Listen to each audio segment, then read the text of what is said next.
My name is Richard Miller. We're at Never Not Here, and we're having a talk with Michael Baxter.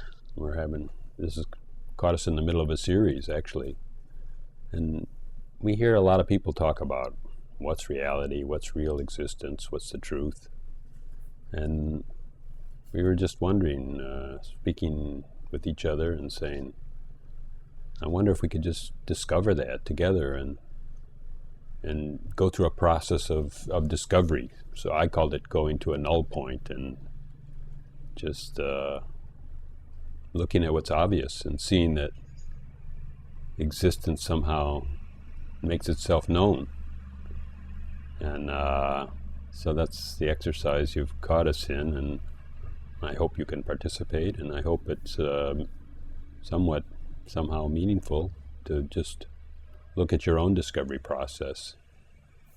And so here we are with Michael, so welcome back. Thank you, Richard. And again, thank you for the service you're providing to your audience, but really I'm grateful for myself because it's really quite rare, I'd say, rare to the point of never happening. That's pretty rare. There's Never Not Here, and then there's never happens to me, that I... Never not here, but never appear. Right. So I truly am grateful that you drove all the way out here and you've made yourself available and just really made me feel comfortable. And you are a perfect foil also for these kinds of points so far.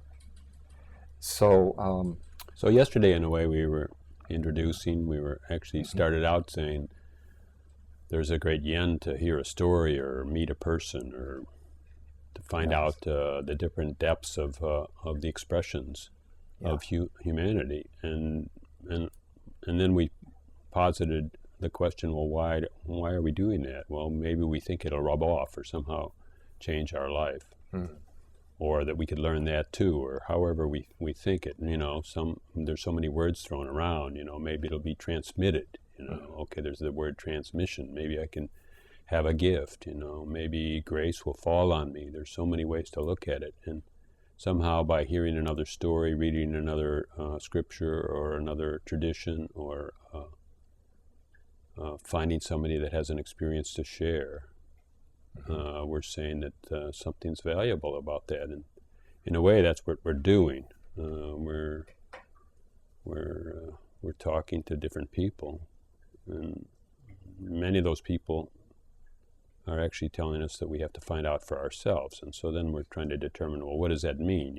How does it mean? And I think what we're doing, what you might call discovery, or we're trying to step slowly through this without a lot of jumps. And jumps meaning like, let's make all these assumptions, that we're trying to find the pure presence or the witnessing state, or say all kinds of spiritual terminology that seems to be already an advanced notion. And we want to just find a notion that starts very simple and then just say, well, look what's here, and is that obvious or isn't it? Mm-hmm. Yes, I think that's a good approach. It appeals to me. As I said yesterday, there's a lot of fun to be had with all those concepts. I think Nisargadatta said something like, you people, you intellectuals, I've given you enough clues. It's really quite simple. But no, what you're going to do is you're going to prepare these tasty little tidbits out of these concepts, and you're going to just snack on them and feed them to each other and just indulge in that rather than try to go beyond them. I mean, it is fun. It's tempting. But first things first, and that's why yesterday was all about what we called Model 1. And, there's Model 1, 2, 3, the idea being that Model 1 is the language of the self if the self would speak, if it would use regular words. I mean, I think really Model 1 is just silence, and if self is going to speak, it takes some warming up for it to, use these kinds of words. But the intention was that Model 1 is what the self would say, that Model 2 is all the spiritual, philosophical, religious, mystical, visionary, and otherwise subtle arts and sciences, which are, no doubt valid in their own place. In their own place, in their own world. Yes. And that Model 3 is just regular daily life. And so I think one of the first things we said was that all those models are just abstractions or some kind of paradigms that could help in explaining things, right? Yes. And then, if I remember, just to review, I think we said that Model 1, and we were asking what exists, and we proposed that existence is digital. It's like it's like the memory cell of a hard drive. It's just made out of pluses and minuses, or zeros and ones. It either is this existing or forget it. It's not even. You don't even say it doesn't exist because it just doesn't even show up. And then Model 2 and of course Model 3 would be analog. In other words, that type of so-called realities are subtle movements, and great movement and great energies are moving all around, and they fill in all the gaps from everything that appears on this planet or in this horizon of perception appears from its very smallest possible perception to really a hit on the head, like a total, like the sun, or the heat of the center of the sun, or something like that. And so then analog means that it fills in everything between. It just exists in all the forms. I think you've restated the main point from yesterday, that if being responsible means starting with the basic, then that is a good place to start. That existence is a word we use when we want to be very precise in a digital sense, because things either exist or they don't exist, but there's no middle ground where they kind of exist. Whereas on the other hand, this word reality, there are shades of reality. My memory is less real than my waking, but more real than my imagination, for example.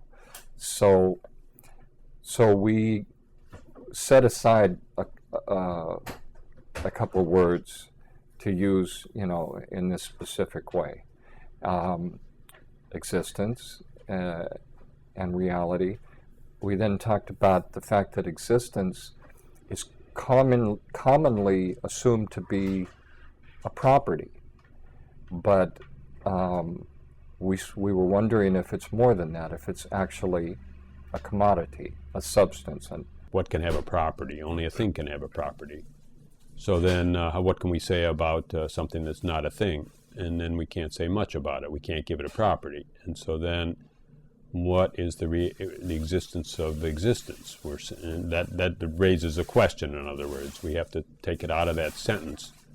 So and such and such exists, such and such is fundamental, such and such is such a broad concept that it's an underlying concept, that it's necessary for anything. But okay, isn't that more of a logical construction? Yes, it is. And then after we did that, we got into the experience. And I suggested that, I described my experience. We had set aside one more term, which was direct experience, a term that Ramana Maharshi used to use. And I described a direct experience I have had, and to some extent am always having, about the presence of the self as a very substantial object, as a real thing. So yeah, we were talking in purely logical terms for a while. Right, and when we talked to direct experience, we suggested that we'd reserve that, and Yeah. we wouldn't jump on that right away. And we also noted the tendency that as we grow a little bit, or as we kind of shed some of our old concepts and thought patterns, we're thinking that things are getting much more direct, and so we're using that where it's easy to jump on that direct experience and trying to authenticate that we're at a new level now, and this is different than before. And so then we're saying that maybe we should even reserve it for something that we haven't run across yet. Yeah, I think it's a good idea to reserve this phrase direct experience for that paradoxical and seemingly impossible experience whereby a regular person somehow experiences the self. So we have, in a sense, carved out a little bit of real estate for that impossible Right. situation. And We've carved out a bit of real estate, but okay, and it just crosses my mind that we've actually really set up a straw man, a huge one, that there would be a time when we'd experience the self. And that in a way we could say, well, the self can't be far away, so then we're experiencing it right now. But for some reason we're saying, no, that's not the experience. There's something in us that's denying that and saying, no, that's not the experience of self, that's just my everyday Joe self. yeah, And so then we want to I just want to be a little cautious about setting up a straw man and then just moving on to another argument as if, oh yeah, what we laid there, and that egg we laid was existent. yeah. And just want to be a little cautious about saying, no, that doesn't exist. Yes, and when you suggested that before, I said that's fine, because there's nothing, if a person comes up to you and says, I've seen the self, and it's an amazing direct experience. I know technically it's impossible, but I'm here to tell you that it happened to me. There's no way to prove or disprove that, and so what I asked of you, which I think you can do for me, is that if you're going to reject my input, please reject it wholeheartedly. And 100%, you said. yes, and don't. In other words, I'm either my testimony is either dismissible or it's not dismissible, but please don't take part of it. So if you have to say, well, Baxter is just full of it. There was nothing in there that wasn't the straw man and recursive thinking and et cetera, et cetera. If you arrive at that conclusion, then please do me the favor of dismissing me entirely, which I think would be No, better. but I take another tack, because there's no way I want to dismiss you. Just like you said, there's no way that either of us can prove or disprove the other's experience, and there's no motivation even to do it. But we could say, is it useful to know that, or I have to discover it anyhow? And I mean, when I do, it'll probably be different. What's the chances that it would come in the same way? I mean, you might say, okay, I discovered a reality and it was solid. I might say, I discovered a reality and it was empty and hollow. And I don't know. And then there's no way to really take an average there and somehow arrive at the median and say those are both truths. It's just somehow that that's what the words that popped up when I kind of had that feeling, and why that was different from the words that popped up for you. There probably was a different kind of a sensation to it too. Mm-hmm. Yep. Well, that's valid. So at least, I'll have said something that is reasonably consistent, and the listener can decide, if that's useful to them. How about if we move away from Model 1, because I feel that we did We did justice to it We already. did justice to it. We did a good job. I want to really make sure that we're clear on Model 1 is just it exists, it doesn't exist. That's pretty simple to know. Model 3 is pretty simple to know because it just means like everything I've done for 60 years, right? It's just day-to-day living in a concept and conventional wisdom. And Model 2, I think, is a kind of like spiritual experiences and spiritual practices and transmission from a bhakti guru or many things. Every kind of well, that's what we were speaking in the car. You know, when we said karma yoga, Raj yoga, bhakti yoga, and Raja yoga, And Gyan. Gyan yoga, right?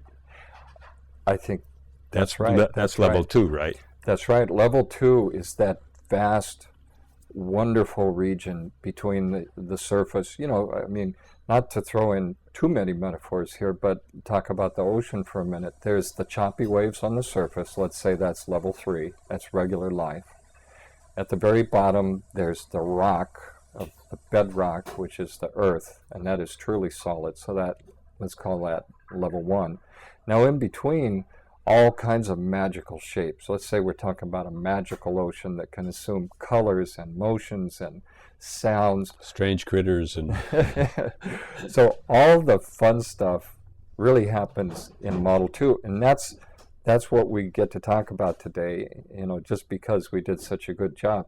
So by way of connecting, let me propose this, that core direct experience in the middle of our triangle of 3 languages is something very specific.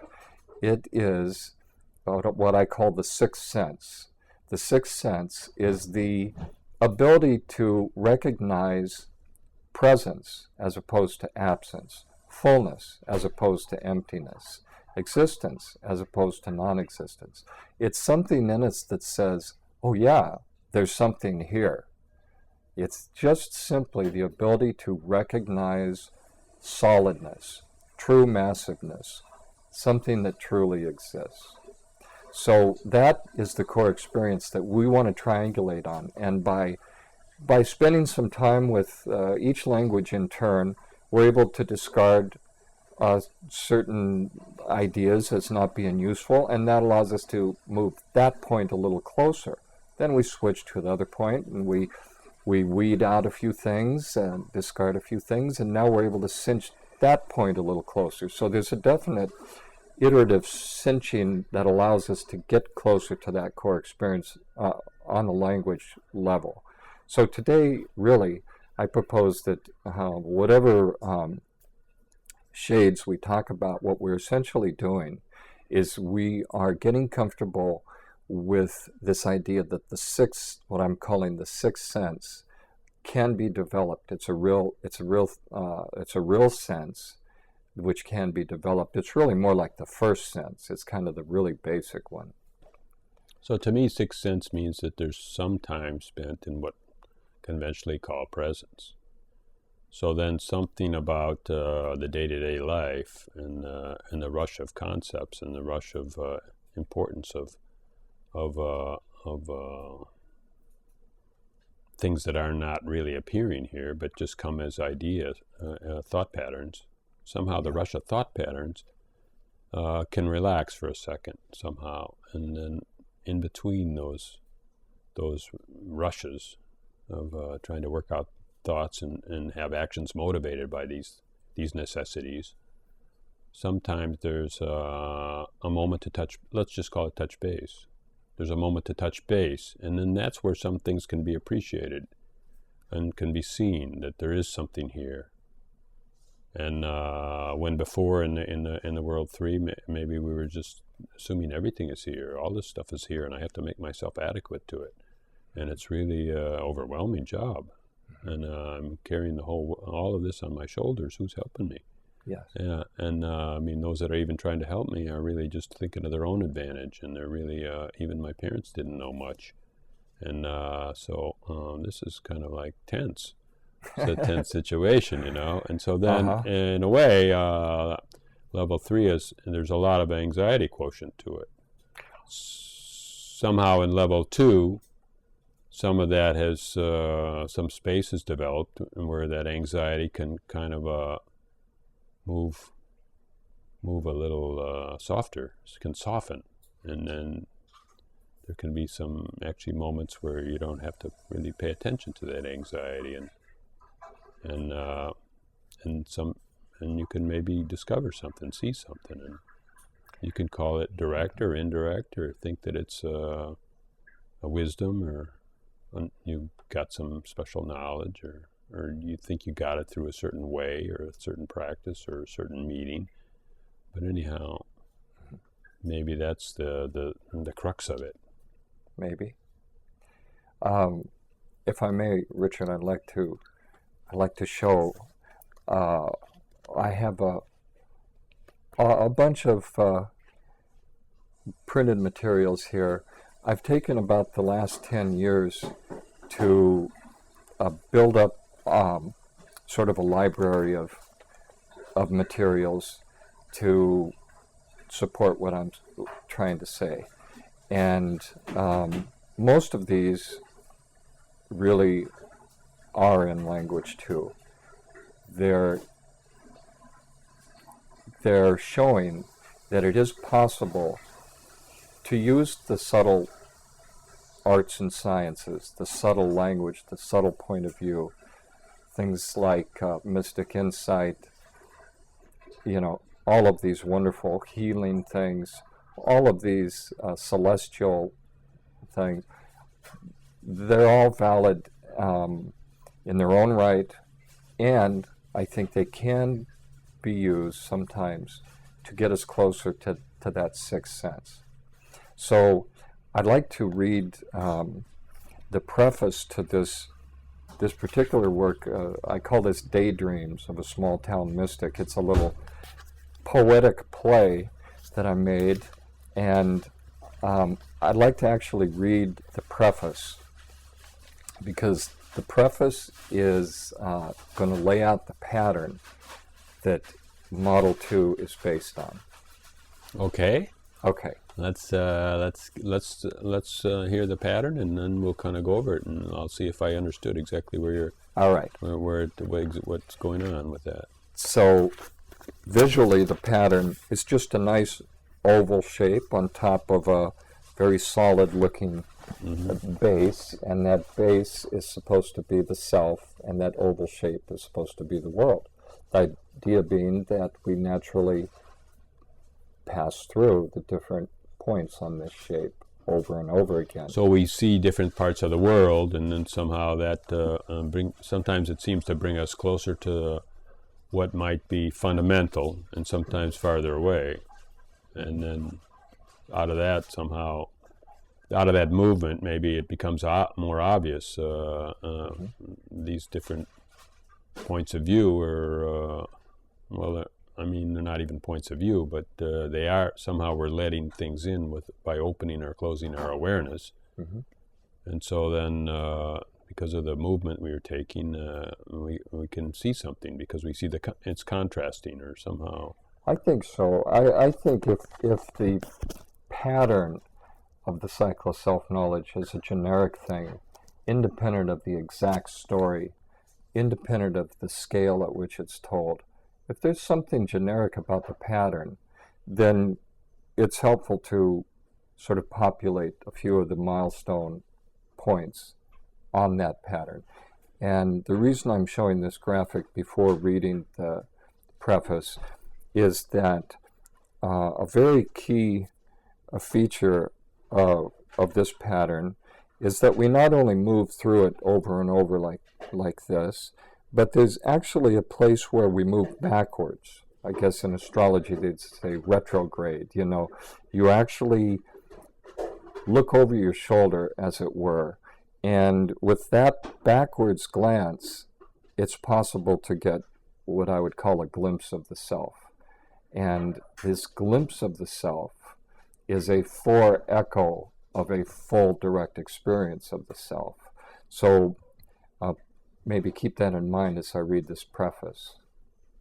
So in one way, it looks like there's 15 or 20 key points or distinctive points that you can write some keyframes, let's call them, or something like that. That you Right. can, Video talk. yeah, video talk. That you Uh-huh. can say milestones is what one thing you might have said, right? And then, That's right. but those we don't need to consider immediately. But anyhow, and then maybe there's some There's the three major milestones because those are kind of like where it changed color, right? That's right. And then, in a way, that's how it appears in this, how the sixth sense flowers or opens up. There's this wonderful movie called The Sixth Sense, starring Bruce Willis, that a lot of people have seen. I'm sorry, Richard, you told me you haven't seen it, so I'm going to ruin it for you to some extent. But it's irresistible for me to draw a parallel between the life cycle of a ghost and the unfolding of self-knowledge. What I mean by that is that in the life cycle of a ghost, there are three distinct phases. There are two forward phases, and there's one backwards phase, which I believe is the same kind of a process we go through as we recognize this generic pattern that I'm calling the cycle of self-knowledge, and this direct experience that I'm calling a glimpse of self. So I'll go ahead and Please. read this. There are three short poems. The first one is called Act 1, Forward. Like a ghost, I was born on the day I died, fatally wounded by a glimpse of truth. Denying my fate, I wandered, an illusion in a dream. So that's kind of stating at death there is some kind of an opening to see.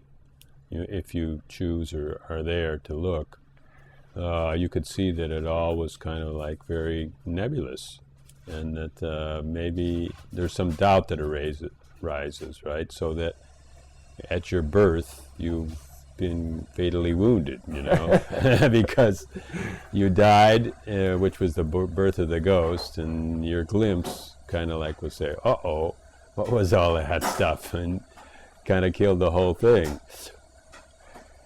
It is interesting. Okay. So then is that just like a notion, or is that a testimony, or is that a scripture, or is that, who says that there's a possibility to have this glimpse when you're transitioning? Oh, I think a lot of people have said it, but let's focus on the forward, backward, forward aspect of this life cycle of a ghost. The fact that the ghost has these three distinct phases. The first phase in the movie is when Bruce Willis felt that he was leading a normal life. He was a psychologist. See, he didn't know he was a ghost. There's different ways to define what we mean when we talk about ghosts, but let's say the ghost is A, someone who doesn't know he's dead, doesn't know he's a ghost, and B, someone who's not really alive, so not really existing in time.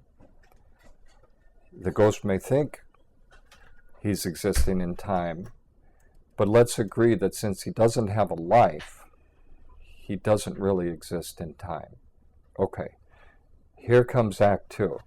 Act 2 is called Backwards. It says, but disturbing clues haunted me, drawing me back to a dreaded conclusion, and I find myself here, at this eternal moment. No real time having passed, memory of truth is the same as truth now, and I see that I was never born. So memory of truth is the same as truth now. Maybe there is no memory of truth. The memory, or that memory became not interesting or non-believable anymore because a glimpse kind of like punctured it, as if a needle went in a balloon. Poof. Oh boy, you're going to push all my buttons today. The metaphor of what I call the man-shaped balloon is another good one. And it fits right in with this, because if you put a pinprick in the side of a man-shaped balloon, well, it doesn't matter if it takes 1 moment or 1 minute or 1 year, that balloon is going to lose all its integrity. And that space which was inside, separated from the outside space, is now going to be mingled. Essentially, just to jump ahead, Richard, Model 1 and Model 3 are going to become identical when Model 2 drops out. And this is the spirit in which I think Shankara said that the self is the world. It's impossible to distinguish between self and world, Model 1 and Model 3, if we're willing to take the intermediate out of the picture. That's a shocking news. I mean, that's an amazing thing. That saying all our work, all our intention, all our study, all our relationships, all our belief systems are a barrier to living this life of unity, to be in oneness, and it sets up the whole structure. Well, that's a big thing to say. Is that really what you're saying? Well, you know, since you used the word unity, you know, we can be more relaxed today as far as, you know, just moving from one point to another. So let me say something about unity. I think the idea that most people have is that what gets united in unity is the self and the non-self, you know, the ignorance and the enlightenment, the fact and the fiction. But I don't think that is the case. I think unity is more like recognizing that the illusion is not a bunch of separate parts. It's all one part. So as far as unity can take us is to unify all the parts of the illusion until we're comfortable saying this illusion doesn't have separate parts. This illusion is all one piece. Now, that's as far as unity can take us, because unity cannot unify fact and fiction, self and non-self, or going all the way back, existence and non-existence. So unity actually, you know, when we look at it from level 3 there, the everyday existence, which I had often called Cartesian viewpoint, time and space, we want to say that unity is going to be all these distinctions and all these individual objects somehow unified. And in order to do that, somehow their boundaries have to collapse. Mm-hmm. Somehow there's a world of no boundaries, but yet all that stuff's in there. But what we're saying, if I understand, is that all that stuff isn't. It doesn't fit into existence. It doesn't exist. So then it's not in there. Very good. Not really our expectation that we're going to be fulfilled in having all these separate things that we've fallen in love with, you know, and considered be a greater part of us is a wrong expectation. Well, I know that you cannot draw meaningful distinctions within the boundaries of something that doesn't exist. For example, I call this the law of no context, and it's also my second law of solidness, which maybe we'll get to and maybe we won't, but you know, I guess we have to leave something for next time. But let me just say that Shankara had another very beautiful and powerful statement. He said that the world is nothing but change, and there are no laws governing that change. That's the killer. Not only it's change, but you know, you can't expect consistent laws within the boundaries of something that doesn't truly exist. We like to think that, okay, this island of certainty floating in this ocean of mystery. Well, at least on this island, coconuts always fall downwards from palm trees. But we can't really. We cannot expect consistent laws within the boundaries of something that doesn't truly exist. That's brilliant, actually. I mean, like you can have consistent, non-existent laws, right? Why But not? anyhow, what is it that makes it seem that way? Is that our expectation that Yeah. is consistent, and so then our perception seems to be following a law? Yes, exactly. I think, when we're dreaming, a lot of funny things happen, things we would laugh at in the waking state. But when we're actually there in the dream, we don't question it. So it's like, that's fine, that fits, sure, why not? One moment ago I was suffering, and now I'm playing beach volleyball on Mars, So somehow that fits. Yes, it is that comforting expectation that nothing too extreme is going to happen here. And I often use that in my own life because I do experience all kinds of fear and uncertainty. I experience every kind you can name. One of them is existential fear, just wondering what would it be like to not exist. And of course, my ego has a problem with trying to picture that. So what I'm getting at is that I find myself going back and forth between the courage to specifically, as we'll see later, specifically the courage to hang out a little bit longer in the what's called the void experience, that I then alternate that kind of courage, that desensitization to death, if you will, alternate that with comfort. Comfort is whatever it takes to get me over some kind of a shocking experience. So I alternate personally between courage and comfort, and I have lots of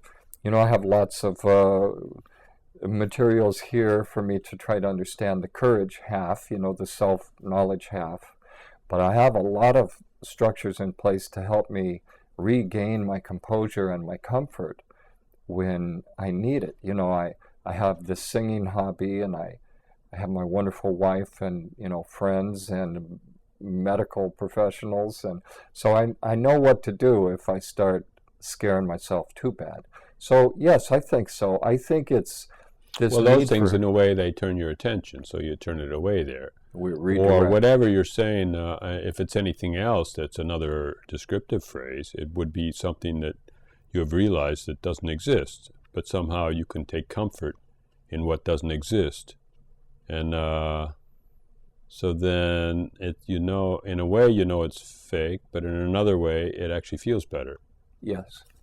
When you do something courageous, all we're really doing when we say this doesn't exist and that doesn't exist is we're warming up to the biggie, which is that I don't exist.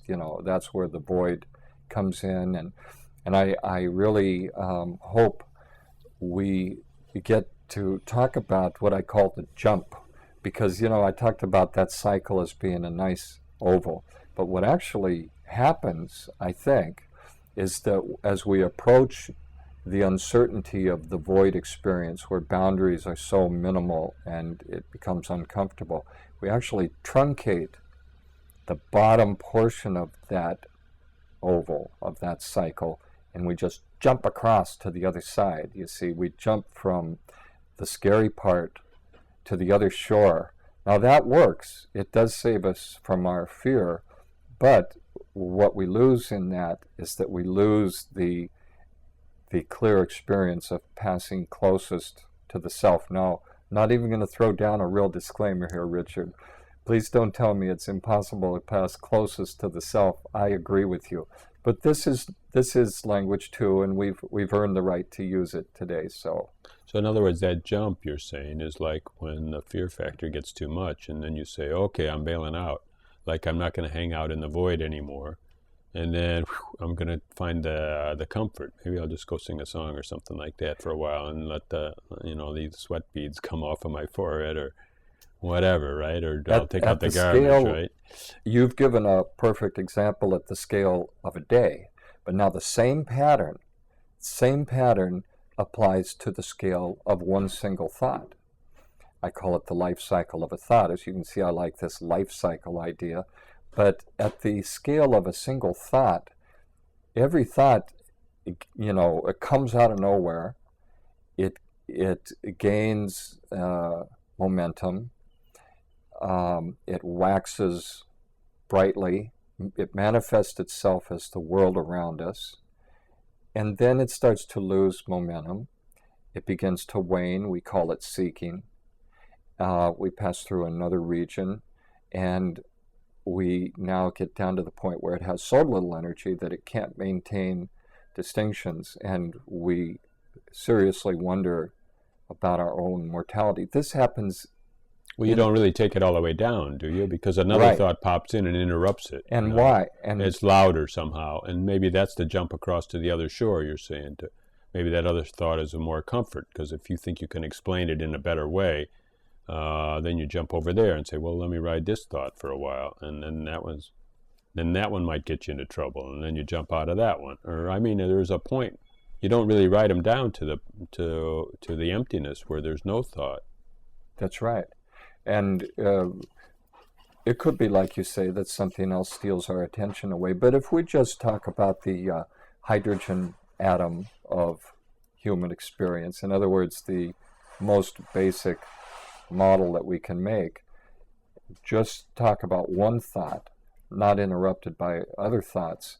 What is the mechanism that causes us to truncate the experience? And I think it's just this, that the uncertainty, the lack of boundaries, and the sense of mortality that comes at the very tail end of the life cycle of a thought is so uncomfortable that we bail out. But, we'll get to that. I'll read the last part of this life cycle of a ghost.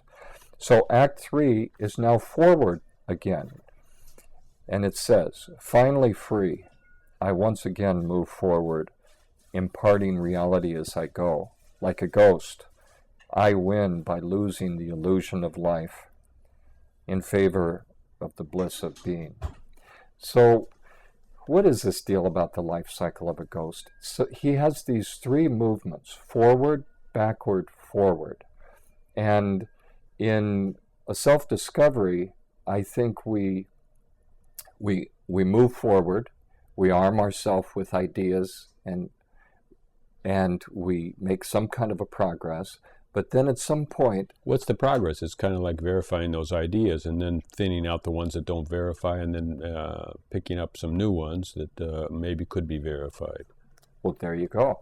It's that iteration of using different points of view to cinch up, getting rid of things we can live without, simplifying, and getting closer to something that really attracts us, which is that direct experience, which does attract us. I mean, that's the good news, as we'll see in Model 2 here, is that there is something pulling us to complete. What can attract you, actually? Okay. What can, because what is that can attract you that's not here now? I mean, if now was so attractive, then I would just sink totally into now, right? So then in one way, this is what I've been thinking. Maybe I'll just ask a simple question, Is it only a concept that can attract you, number one? And number two, are you really maybe not even attracted to anything? You're just repelled by what you think, what your description of now. And so it's forcing you out of now. And so then you try to explain it by saying, I'm going towards something. But really, you're just not willing to live, be alive. Well, to address number 2 first, let's talk about astronomy. There is such a thing as the mass of a heavenly body. And simply because it's massive, for no other reason than that it is massive, it attracts lesser bodies to it. So if we were talking about astronomy, or let's go ahead and call it mystic astronomy because we're going to bend it to our purpose here. In mystic astronomy, we recognize that there is an attractive force.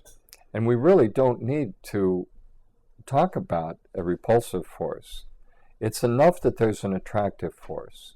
It's enough that, number one, there is such a thing as an attractive force. We call it gravity. And number two, gravity is a consequence of mass. What's real, well, what's provisionally real, is the mass of a heavenly body. That alone, in the context of another body, results in the attraction. What part gravity. of us has conventional mass that can be attracted, and what part of us Beautiful. is massless and weightless? Very good. If I may, Please. here is another graphic. I know it's probably hard to zoom in. So this diagram is called The Mechanics of Rebirth, the Story of the Spiritual Heart. Now we're getting into the nitty-gritty of Model 2, and I'll try to clarify what I mean by the spiritual heart. So the first part, it just shows our cycle of self-knowledge that we've looked at before. Now let's just take the bottom half of that, and let me suggest that, as I said before, as a thought loses its momentum, we get into a sort of an uncomfortable region that people have called the void, the dark night of the soul. Whatever name you want to put on it, it's an uncomfortable, fearful. Well, as a thought kind of dissipates, then we're going more into stillness, right? And in stillness is a realm of no concept, really. There's nothing to tie it together. There's all the wrapping paper and the bows and ribbons are coming undone, because those are made up of the thought patterns. And so then that's the discomfort, that our package is getting messy, and there's no real explanation for much of anything. And then I can see why the bottom would be closer to the self then, because if the self is not a concept, and our concepts are becoming unraveled at that portion of the thought, we're tracing one thought now, then there's some kind of discomfort. But then I can also see the overall view that we're saying there is kind of this bottom point, or this null point, that is kind of where the self and the apparent are paper thin, and the division between them. Mm-hmm. Well, that's well put. That's very well put. So if we just take the bottom half of the cycle of self-knowledge, let's move to the middle diagram. The middle diagram is a close-up of the bottom half of the cycle of self-knowledge.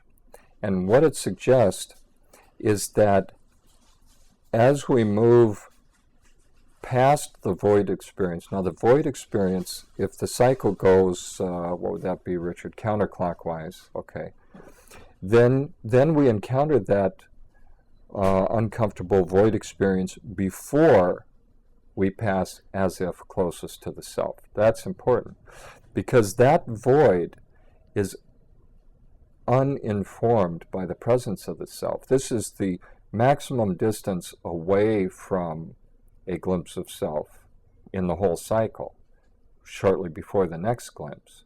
So this void... Now, why do you say that? It's the maximum distance away from a glimpse of the self, because wouldn't the top of the cycle be the maximum distance away? Maybe I'm not understanding the oval. We're at the very top. We're at the bottom now. We're looking at the bottom, and you're saying just as you come to almost the bottom, the self is becoming semi-apparent. Something is, something's more here. Maybe it's kind of a sneaking suspicion. Well, there's that too, but I'm going to save that for the backwards glance. Okay. I'll say it's the farthest away because in time it's the farthest away. You've been on the road the longest. See, maybe we can say the top is the farthest away, if you measure it as a distance. But if you count how many steps you've taken on this trip, this cycle of the thought, you've put in the most time since your last glimpse at this point. And you've lost all your boundaries. You don't have the comfort of the regular world. It's a pretty scary place. Okay, so the so-called void experience is an empty sort of experience. It has not been informed recently by the proximity of the self. All right, so after passing that, we pass very close to the self. Disclaimers notwithstanding, we pass Right. as if very, very close to the self. That is our true nature. All right, but we're probably not having a clear experience of it because we've abandoned awareness because of the scariness. Then How can you abandon passing- awareness? Yes. How can you abandon awareness? Well, you just bail out. You say, I've had enough of this thought. Well, doesn't something else come in to mask it? I mean, some other kind of concepts, or some other kind of you're grasping at some kind of a thought form that will take you away, you know. And then at one time you said maybe you'll even change, you know, you'll go take out the garbage or do some chores or actually go into action. So action is one way to mask it, and another thought or another belief or a judgment is another way to mask it. Yes. So actually jumping ship entirely into a brand new thought or activity would be a way to deal with that. But let's stick with this one thought. Okay, we're saying there's one thought, but in a way there isn't. You know, something else happens and you're in another cycle right away. You jump ship.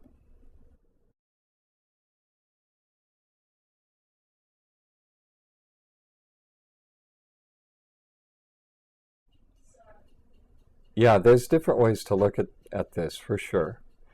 What I'm going to suggest, though, is that if we imagine staying with this thought as it passes closest to the self, now awareness has been informed by the presence of the self. Before it wasn't, now it is. So now, as we're moving away from the self, we're still in a very unstructured sort of a place. Now let me just pause again and say now we're moving away from the self, or starting to move away. And this is the life cycle of one thought, right? And so then what's happening with that thought that it's kind of moving away? It's building up energy or momentum, or more attention is going to the thought structure, right? And how is that working? How is it pulling away? It's pulling away because of momentum. It's mass that pulls us down, but it's momentum that drives us up. It's the momentum, but I'd really rather. It's kind of like the orbit of a planetary body, or the orbit of a comet, right? It goes real speedy and gets close to in that case, the sun, and then the momentum just slings it right away. Yep. Yeah, it's beautiful in a way. There's a real beauty to this so-called mystic astronomy, mystic math, mystic physics. At any rate, Richard, that void which was empty prior to being informed by close proximity to the self is now full. What does that mean? To talk about a full void sounds kind of strange. It means that the center of that void is no longer hollow. Somehow it's populated. The center of that void has been populated by the memory of the self. There's the beauty. There's the spiritual heart, which is the void region, and there's the center of the spiritual heart, which is the solid echo of having passed close to the self. And somehow that population is like taken as an experience, or like you could say something. Maybe I didn't experience it. Maybe I wasn't down there. Maybe there was no me. Maybe everything was falling apart. Maybe I don't know what, but something happened, and there's, something got populated. Something is not just totally scary and empty, but it's full and fulfilling. Yes, it's this is where devotion comes in. Let's move to our third diagram. All right, so now we're in a position to talk about three massive bodies, and I'll propose what they are. The first massive body is the infinite true mass of the self. The second massive body is the Well, is that an assumption, or is that, a projection, or how do you say that the self is a massive body and it's infinite mass of the self? Well, I try not to, you know, Try not to prove it, huh? It's just a I try not to hypothesis, or prove what? it, but I'm also going to try not to just say, well, because I've seen it, Yeah, But let it be a hypothesis, okay, and let it be that it has been said that you could know it. we were saying earlier that language 2 has exactly 3 elements in it. Now language 3 has extrapolations of 3, and that's the multiplicity of normal daily life. Model 1 has 1 element, and that's the self, which does exist. But Model 2 has exactly 3 elements. So here, just for our purposes right now, I'm going to suggest that we have 3 elements which are all massive elements. And the reason I'm doing that is so we can talk about things like gravity. And I'm going to try to connect that to devotion, non-dual devotion.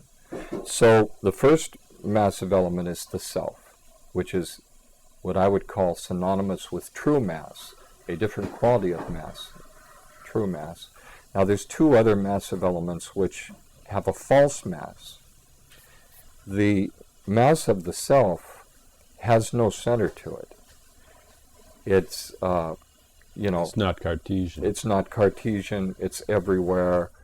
It would be technically the same to say that it has center everywhere, but we don't. Yeah, that's just a silly way to say something. We don't have to. Do that. But then does it have any mass either? Not Cartesian mass, anyhow. Well, Not.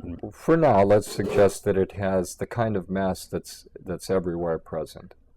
Somehow we're trying to discover what that means, and so let's just say that if there was a mass that was everywhere present, let's see if we can find it. Yes, that's a good way to put it. All right, what's mass 2? Mass 2 is the, I want to call it the ambassador of the self. It's what happened when we passed close to the self and we remembered. It's a remembrance or a shadow or some kind of an evidence or a footprint or my favorite word is forecho, because it's like Saint John the Baptist, he came before Jesus historically, but he was not as great as Jesus. So he's an echo of Jesus, but he came before Jesus. So the reason I'm saying that, the reason I'm calling the center of the spiritual heart a forecho, is because we will notice it first. We will notice That's the first thing that comes apparent, even though it's not the primary. That's it. Primary population or primary unit, or not even a unit. These aren't good words, but somehow it's the first glimpse. That's it, exactly. And that, in a nutshell, I'm going to try to flesh out the rest of this. But that, in a nutshell, I believe is really the crux of Model 2, is that there is somehow a filling of the void, the empty void, such that it becomes a full void which has a center. Let's talk about... So that's the attractive. Yes. That's the attraction. That's the attractive power. It is. That's the divine feminine or something, the magnetism or... Here we are in our third diagram.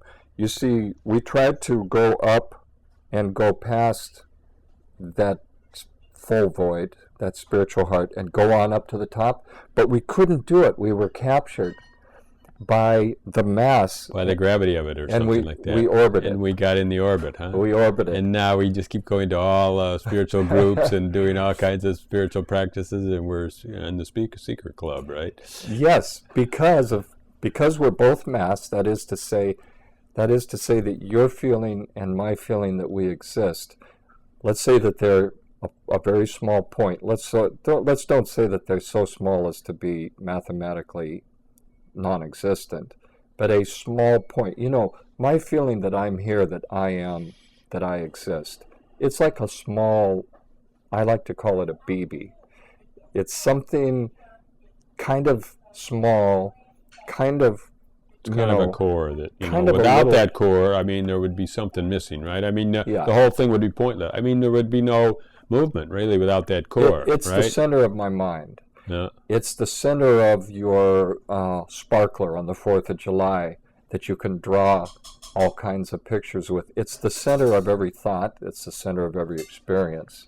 It's the center of my world, moment to moment. There never is a moment which doesn't have this center for me. So, I mean, is that something like that center? Did we suggest that that was our best friend? Yes, we did. And here's why. Because it has mass, number one, and because it has location. It's not spread out like the self. It has a location. It's a defined... so it has boundaries if it has location. Yes, it's so a finite... Then it's kind of like a notion of the Cartesian point of view. It's got a location, it's got limitations, it's got boundaries, Yes. It's got movement. It has boundaries and it has movement. You introduced the third element. Let's think about it. Mass, center, movement. Mass, position, movement. Okay. Now let's we've already talked about the self. It has mass, it has no center, it has no movement. Let's now talk about the third element, really the second element, which is the center of the spiritual heart. Mass, center, no movement. So we have this mixture. You see what I'm saying? The self, just to go through. Why is it mass, center, no movement? Because That's mass and center would be in motion all the time, would it not? What's the no movement part? No, relative to the devotee, the object of devotion doesn't move. If you love your guru, he doesn't move. You move around him. So relative to... So what would movement be if you had an object of devotion? Would it be doubt? That would be the only movement possible, and if there was no essence of doubt, there would be no movement? Maybe. But let's just see how far we can get with these three kinds of massive bodies in our mystic astronomy. We have the one that has infinite mass, no center, no movement. That's the self. We have the next one, which is the forecho of the self, which is the memory of the self, which is the center of the spiritual heart, and that has mass, although it's ultimately a false mass. It has a center. It has no movement. Now, the third one, if I may, is the I am feeling, which has mass. It's a false mass, but still it's mass. It has a center, and it does have movement. So these are the three, and these are all we need. These are all we get. We only get three elements in a mystic science. These are our three, to try to understand how a devotion to the center of the spiritual heart, in any form, can prepare one to see the self, which has no center. That's the gist of it. Devotion to the center of the spiritual heart in any form prepares us to recognize the massiveness of the centerless self. And I'll just finish this part, Richard, by saying that I'm convinced that no one is ever really without what is for them the center of the spiritual heart. We're always orbiting something, whatever is most precious to us. If it's my child, if it's my wife, whatever it is, we're orbiting something. We have to, because we just can't, survive without something. So let me ask you what your thoughts are on this model so far.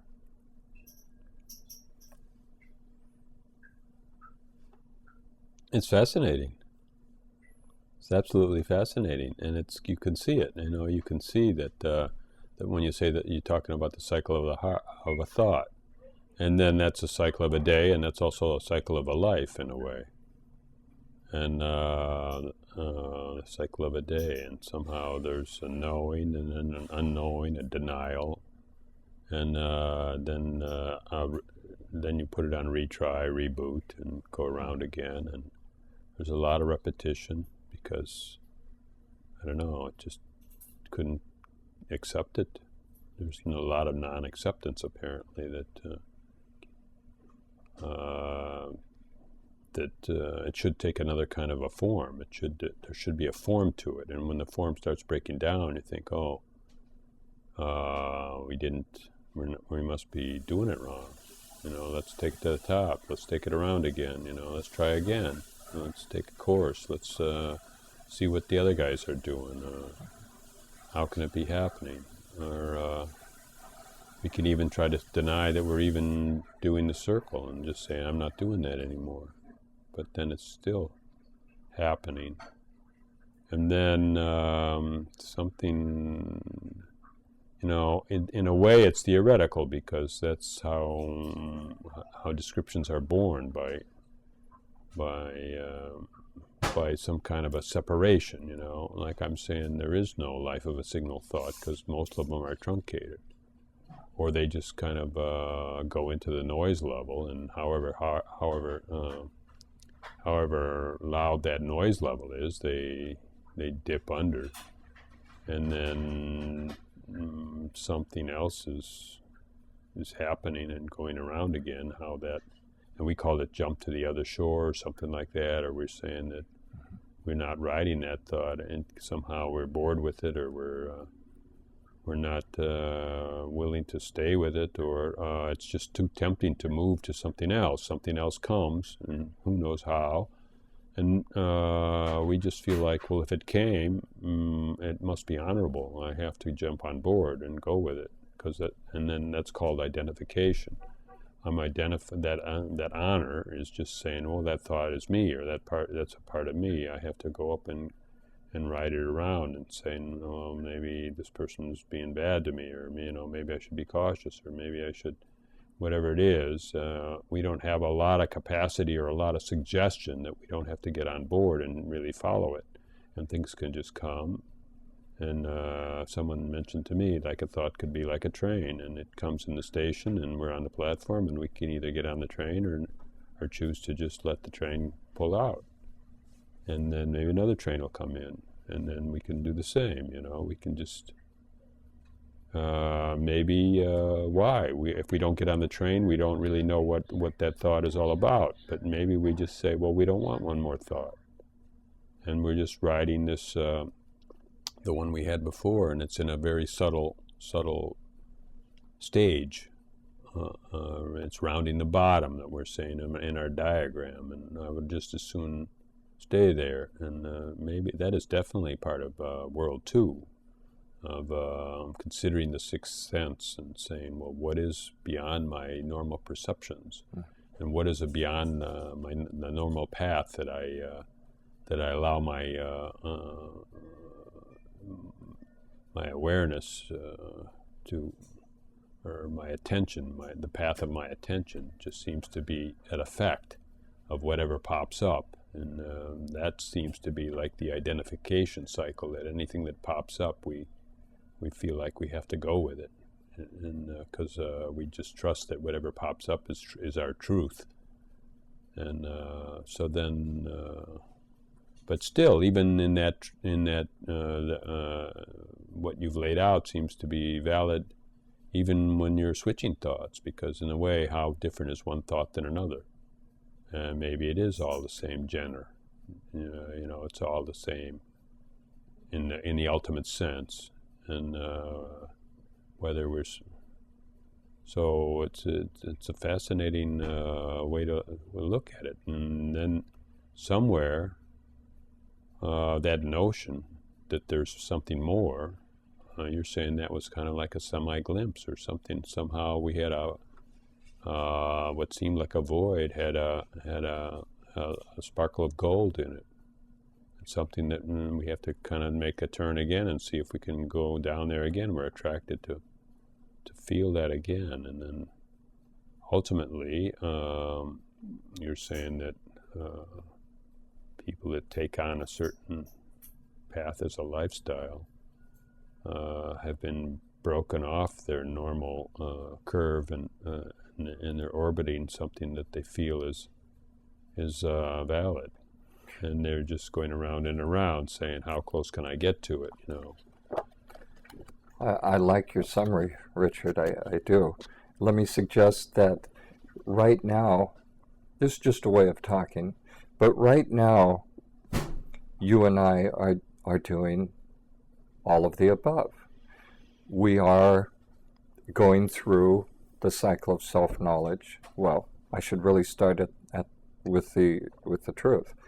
We are most fundamentally looking at the self. We're beholding that solidness which doesn't have boundaries, which is the universal background or screen of experience, of awareness and experience. That's most fundamentally you and I sitting here right now are doing that. Secondly, you and I right now are orbiting, each of us, our respective centers of our spiritual hearts. Whatever it is for you, whether it's, Jesus or another spiritual leader or an idea or a teacher or a guru or a God, whatever it is for me, whether it's my sweetheart or something else that I care about, you and I are also right now orbiting the centers of our spiritual heart. And simultaneously, you and I are right now going through the entire cycle of self-knowledge at different scales. We really concentrated and bored down on the bottom of that thought cycle, and we didn't really say too much in this moment of what the total cycle of self-knowledge is, but I think we said that yesterday, because the total self-knowledge is starting out with conventional wisdom and lifestyle 3, and then kind of sinking into lifestyle 2, and then kind of somehow it's this, right? It's all good. Well, I do have some more fun, aspects of this model, and they are along the lines that you just suggested. That, what are some of the interesting points on this generic cycle of self-knowledge, these milestones? In very, very broad terms, it's kind of a no-brainer. It doesn't take long to put a handful of points on there. And the neat thing is, since it's the same shape or pattern at every scale, whatever scale allows us to populate a point, well, once identified, that will serve at all scales. So maybe in the scale of a day, I notice something here on the way to self. All right, now that I've noticed that, that is going to be relevant to any other scale, not just the scale of a day. All right, maybe here in the scale of my lifetime, I notice some other point on this cycle. Well, once that's been identified, it's there, and it's going to be relevant to the other scales. The scales meaning like a day, or just a single thought? Yes. Or a period of spiritual work, or a period of my relationship, or my child rearing, or when I was a child, or each thing that seems to be a period has a similar cycle. Well, you've introduced a really fascinating question, because and here's where the quantum, the word quantum means of discrete size.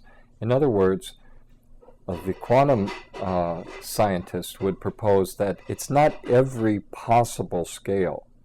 It's only those scales that are discrete. Now, that all went back to, the energy levels of the shells of an electron and how much energy is released. Maybe, maybe we just ought to let people have a break and think about this for a little bit, and maybe we can tell them a little bit about what we're going to say next time. But just, what do you think? Sure. As we do that, let me just ask the viewers if they can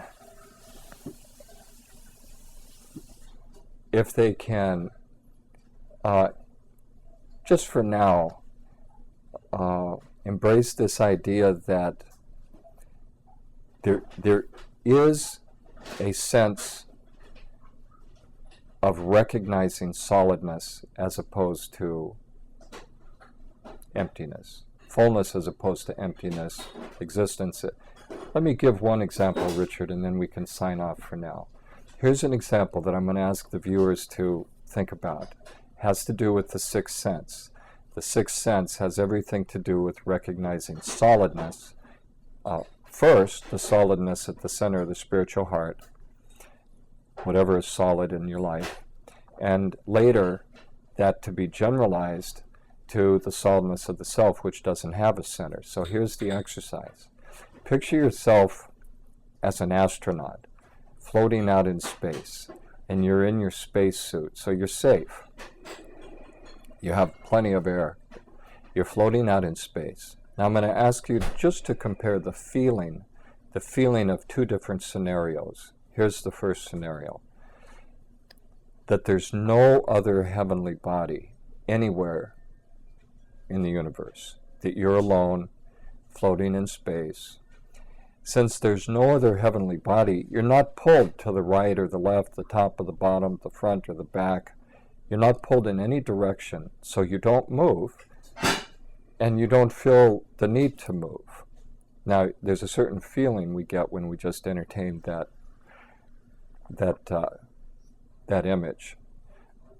Let's compare it now to the second image. The second image is you're the same spaceman or woman floating in space, but now all around you on every side, there's a large number of heavenly bodies. In other words, in every direction, there's an equal number of planets and stars and galaxies, massive bodies that, because of their mass, can attract you towards them.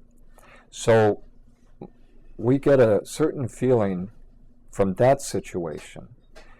And what I'm asking you to do is to kind of go back and forth between these two scenarios. Floating stationary in space with no heavenly bodies versus floating stationary in space with equally distributed lots of heavenly bodies. Is there a difference in the feeling? Because if there is, that is the sixth sense. It's the sense that recognizes presence as opposed to absence, existence as opposed to non-existence, fullness as opposed to emptiness.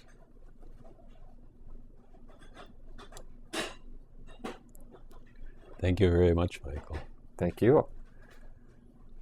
Wow. That's amazing. It's just fascinating. Yeah. Get that sixth sense rolling. So hurry all on back, because I think we're going to really uncork the big one next time. Thank you.